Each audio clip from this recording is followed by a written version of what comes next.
এই যে চা লোক গো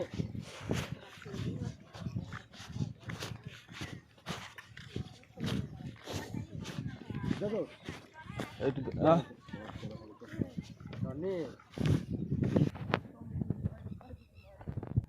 বল বল কত মজুরি বল কত মজুরি বল 500 টাকা মজুরি ছিল সরষে কাটার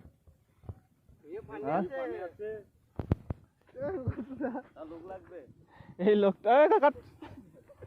এইখান থেকে লাগ ওই মাথা থেকে লাগে কেন এইখান থেকে লাগাবো না আমরা কাটবো তো মাল বানিয়েছে